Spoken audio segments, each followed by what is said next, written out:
सवाल जो उठाए हैं वो सत्य है। इनके तमाम मंत्री और तमाम विधायक कटघरे में खड़े थे, हाय तो बाप बाप बाप चिल्ला रहे थे। नहीं तो उसके दोनों पैर में तो राड है। ये बताइए, हथकड़ी लगी होगी ना, गाड़ी पलटी तो हथकड़िया टूट तो गई नहीं होगी। जब दोनों हाथ में हथकड़ी लगी हुई है तो गोली कैसे पिस्टल ले लिया? आज जो आदमी दोनों पैर में राड पड़ा हुआ है तो कितना किलोमीटर भाग जाएगा? जो ठीक से पैदल इसी तरह से चल रहा है, चल ही नहीं पाता है। ये सब नाथूराम गोडसे की पूजा करते हैं, जो इस देश के राष्ट्रपिता महात्मा गांधी के हत्यारा है। ये जिस मठ से आते हैं, गोरखनाथ मंदिर अपराध की नर्सरी है। इनका हिंदू वाहिनी संगठन है।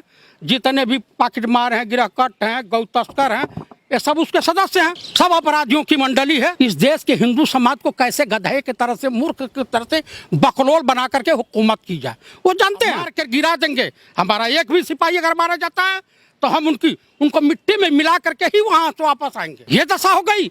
चाइना बॉर्डर पे हमारे सिपाही मार दिए जा रहे हैं, सेना का अफसर मार दिया जा रहा है, और कहते हैं कि प्रधानमंत्री कोई आया नहीं, कोई घुसा नहीं, किसी पोस्ट पे कोई कब्जा नहीं किया। इतना शर्मसार, इतना बेशर्मी भरा बयान। माननीय राजनाथ सिंह मुख्यमंत्री थे, उन्हीं के दर्जा प्राप्त राज्य संतोष शुक्ला को थाने में घुस करके गोली मार दिया। उस वक्त क्या भाजपा तालियां बजा रहे थे? क्या कर रहे थे? उस समय सरकार दौड़ा करके मार देते। पुलिस वाले उस समय क्या डिस्को कर रहे थे? कि उत्तर प्रदेश पुलिस की चौकसी तमाम बॉर्डर सील होने के बावजूद फरीदाबाद होते हुए और मध्य प्रदेश की सीमा में प्रवेश करके उज्जैन पहुंच गया। वाह रे उत्तर प्रदेश की पुलिस, उत्तर प्रदेश की नाकाम सरकार।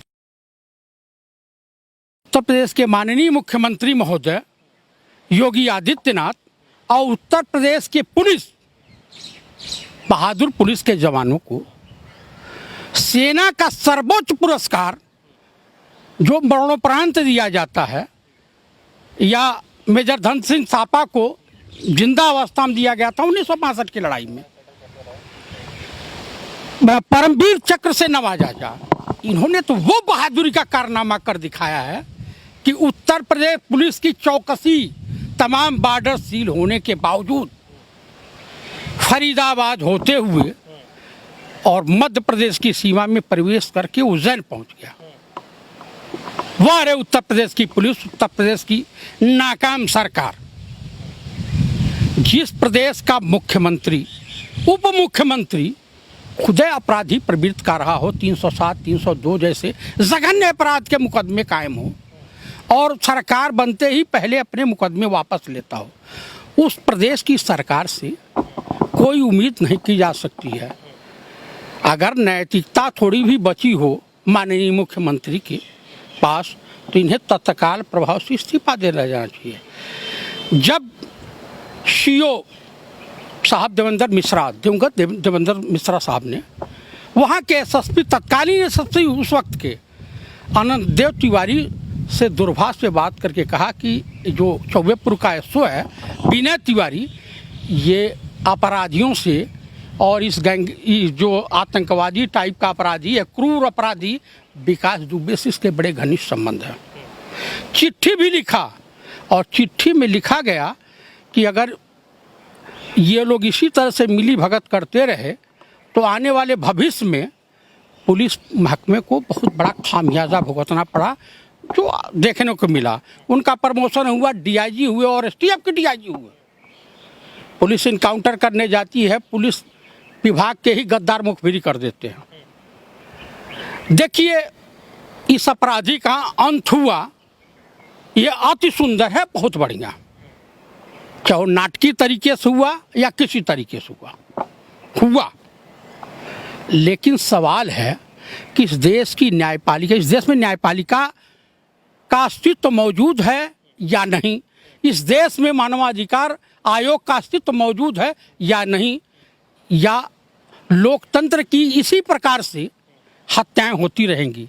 जिस प्रदेश का मुख्यमंत्री बलात्कारी चिन्मयानंद अपने सहबिरादरी, सजाति को बचाने के चक्कर में परेशान रहता हो, कुलदीप सिंह सेंगर जैसे बलात्कारी को बचाने के लिए चक्कर में परेशान रहता हो, उत्तर प्रदेश सरकार में बैठे तमाम मंत्री, उत्तर प्रदेश शासन प्रशासन में कई भ्रष्ट आईएएस और आईपीएस, चाहे अनंत देव त्रिपाठी प्रमाण हैं, जिसको डीएसपी साहब डीएसपी की चिट्ठी एसएसपी ऑफिस से गुम हो जा रही है, उसका आता पता नहीं चल रहा।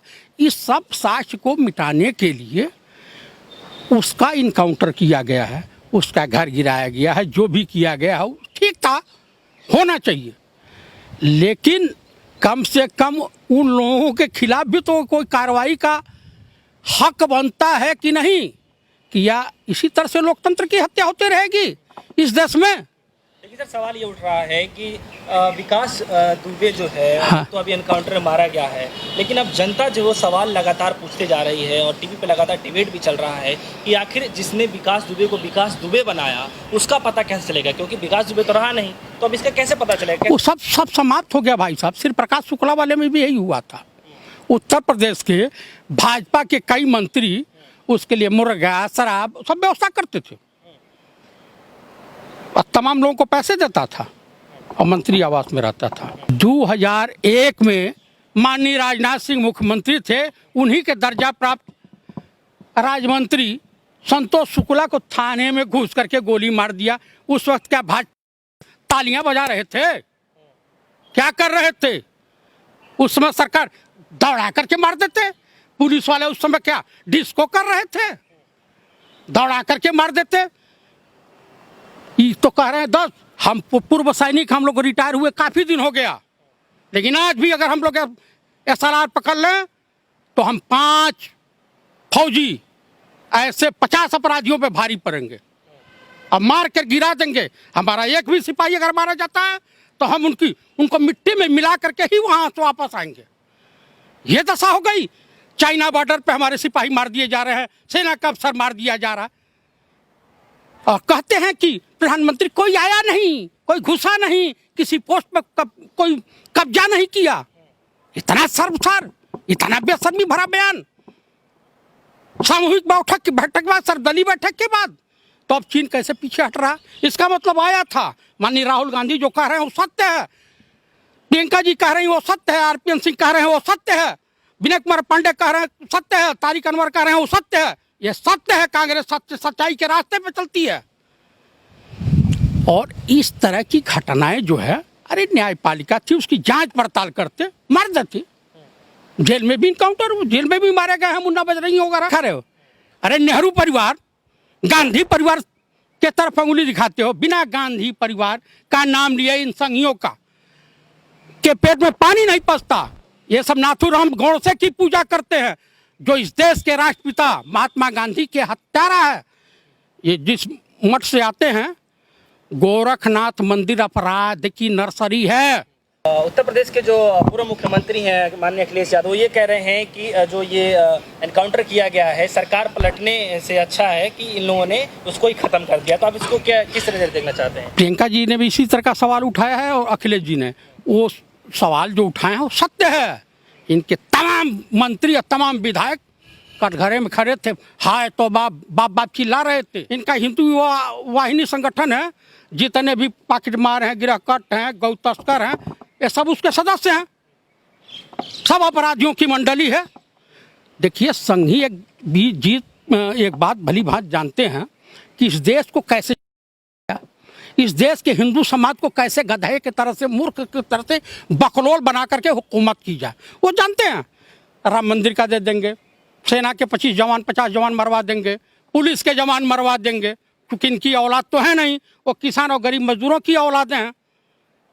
मानते हैं कि नहीं इस बात को? तो ये बहुत अच्छी तरीके जानते हैं। और इस देश की जनता के अंदर से भी गुलामी मानसिकता गई नहीं है। जिस दिन चली जाएगी, संघ और बीजेपी कहीं दूर दूर तक दिखाई नहीं देगी। हमारे पूर्वज मूर्ख नहीं थे जो भाजपा को कभी वोट नहीं देते थे।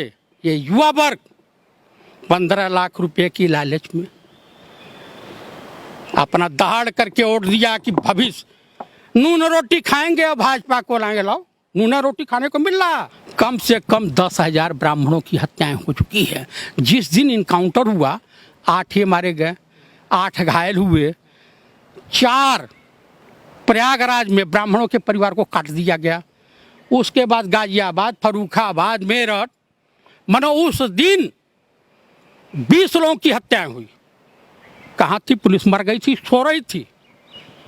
कहाँ कद्दू में तीर मार रही थी। अरे जिस थाने की पुलिस ट्रेंड न हो, जिनसे गुल में निशाना न लगता हो, नहीं तो 50 की पुलिस संख्या थी और भाग करके खड़ी हो जाती 35 आदमी के सामने। अरे हमारा कमांडर मारा गया है, हम बैक हो जाएंगे, ये बड़े शर्म की बात है। ये सब जो है सरकार को बचाने के लिए सरकार में बैठे मंत्री, आईएएस और आईपीएस जो जिनसे उनका संबंध था, उनका भंडा न फूटे, सरकार बैकफुट पे ना आवे, इसीलिए जो वहाँ के गृह मंत्री हैं नरोत्तम मिश्रा जी, वो कानपुर के प्रभारी रहे, उससे उनका संबंध है, वो सेटिंग गेटिंग करके वहाँ पहुँचा है। और पुलिस जानती थी कि ये निकल रहा, नहीं तो उसके दोनों पैर में तो राड है। ये बताइए, हथकड़ी लगी होगी ना, गाड़ी पलटी तो हथकड़ियाँ टूट तो गई नहीं होगी। जब दोनों हाथ में हथकड़ी लगी हुई है तो गोली कैसे पिस्टल ले लिया? आज जो आदमी दोनों पैर में राड पड़ा हुआ है तो कितना किलोमीटर भाग जाएगा? जो ठीक से पैदल इसी तरह से चल रहा है, चल ही नहीं पाता है ठीक से, वो 1 किलोमीटर नहीं चल सकता, पैदल नहीं चल सकता है।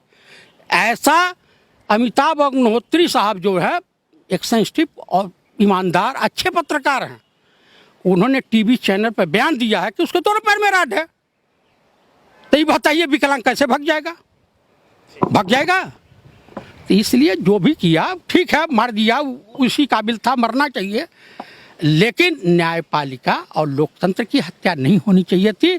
उन अपराधियों का भी पता करना जरूरी था जो अभी शासन प्रशासन में बैठे हुए।